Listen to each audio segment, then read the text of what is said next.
So now I have the great pleasure to introduce one of general aviation's most important leaders, business leaders, philanthropists, a champion of general aviation, Joe Brown, President of Hartzell Propeller and Vice Chairman, soon to be Chairman of the General Aviation Manufacturers Association. Joe is a leader, some would say the leader, in promoting pilot proficiency programs such as IMC clubs. He was the driving force behind the IFR Proficiency Center seen at AirVenture this year, and will be seen at Aviation Expo out in Palm Springs later in this week. So without further ado, Joe Brown. That introduction was surprising to me because I just frankly think of myself as Joe Pilot, a GA pilot, who is so privileged to be able to fly airplanes. And it is the joy of my life. And by coincidence, I work in the industry, and I sort of find myself personally in the midst of a network of people who believe that we can have a revolution in pilot proficiency. And so, as an industry guy and as a pilot, I have a short window in which I can try to do my part. And right now I'm on the Gamma board, I'm on the EAA board, I'm on the IMC Club board with a lot of other people who are all seeing the same opportunity. And that opportunity, we hope, very much includes you.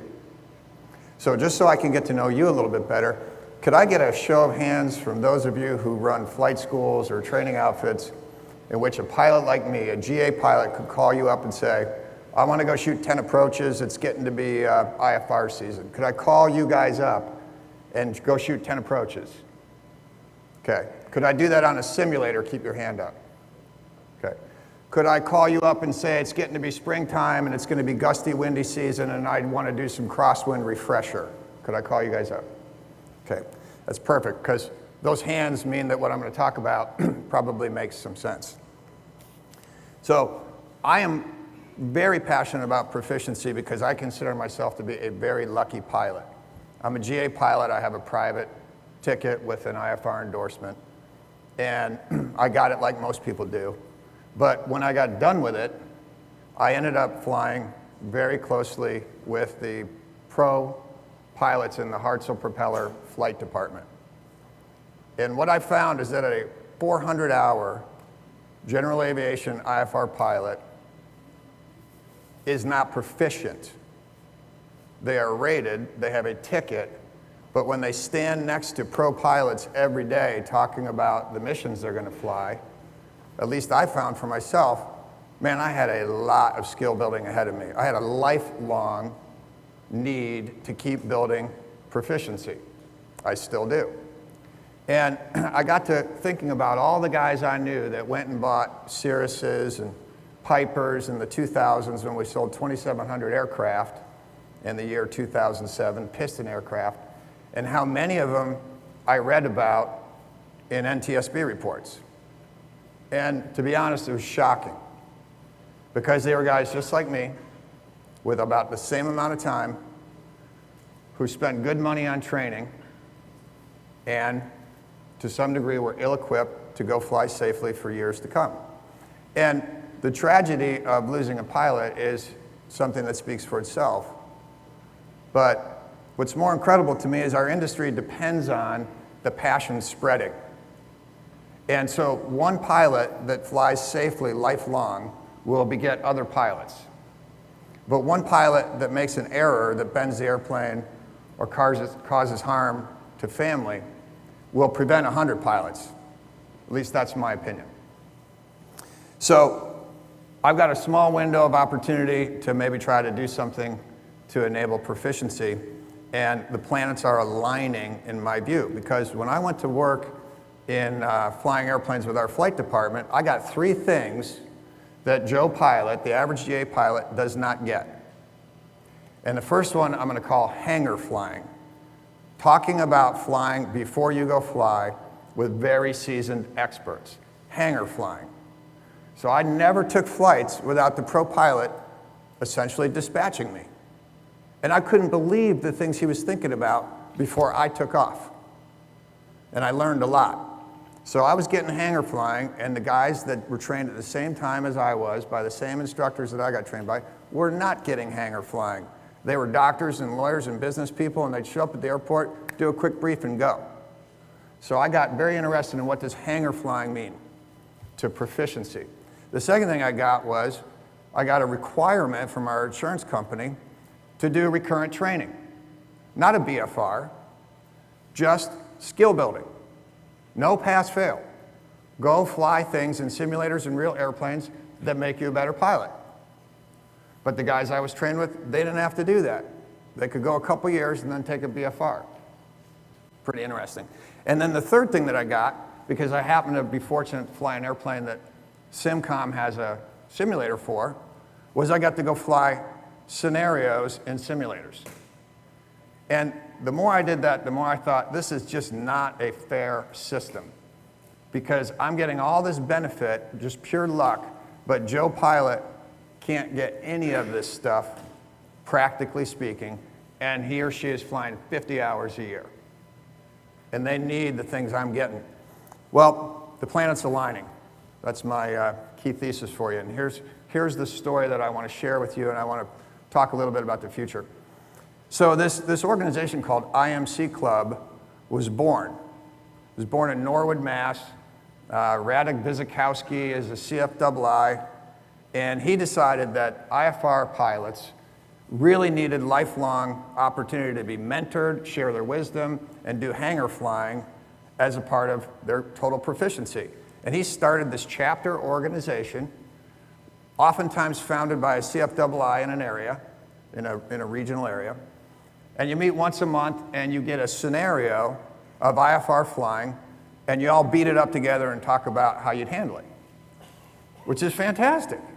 But what's even more fantastic is that you spend once a month with 20, 30, 40 people that care about IFR proficiency, and those are the guys you call when you're going to go flying somewhere you've never been before, or you want to check an approach plate out before you go. In our meetings in Piqua, Ohio, oftentimes people will bring in an approach plate to an airport they're going to go to in the next month, and after we've done our scenario, they'll throw that up on the screen and we'll talk about things to think about and watch outs and what are good alternatives, and it's fantastic. It's hangar flying. So this organization got launched. We expect to have around 3,000 members. We have over 60 chapters, and they're all over the United States. That's 3,000 pilots that have the opportunity to do something in between monthly chapter meetings with people like you.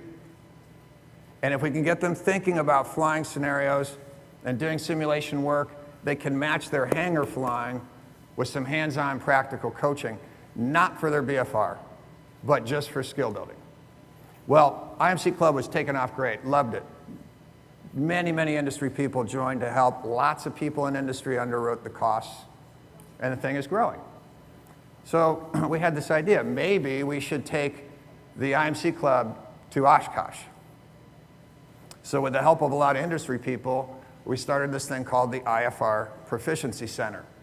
And it's a tent, 50 by 60 tent, it's big. And on one side of the tent is what we call Tech Talks, which was underwritten by Jeppesen. It's just a series of forums every day about flying IFR. And on the other side of the tent are 8 TD simulators with very challenging SoCal approaches and live online ATC brought to you by Pilot Edge. So guys were coming to our IFR center.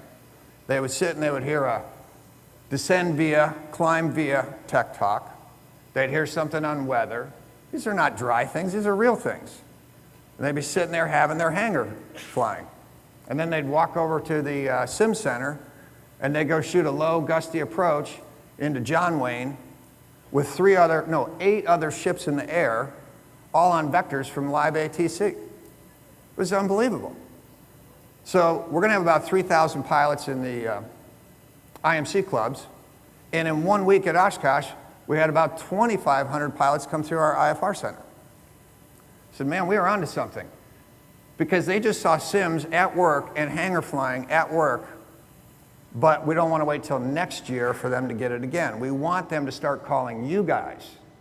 We want them to see the possibility that recurrent skill building training is available to Joe Pilot, who flies 50 hours a year, but 10 years ago, it wasn't available. This is a huge thing. And if they get better and fly safe and attract 10 other pilots, our industry is going to be far more healthy. Well, after last year's IFR Proficiency Center success, EAA, under Jack Pelton's chairmanship, has determined that we are going to try to flesh out what it would take to build a proficiency neighborhood at Oshkosh. So you think about Oshkosh, it is the Mecca, it is the bucket list place for every pilot that ever gets a ticket. And a whole lot of them go there. And when they get there, they see classics, and they see warbirds, and they see home builds, and there's lots of forums on how to build airplanes, but there's almost no forums on how to fly airplanes.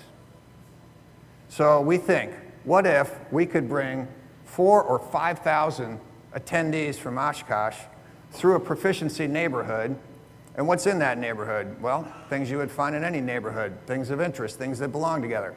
There'll be an IFR Proficiency Center with tech talks and simulation, creating future customers for you for seasonal training.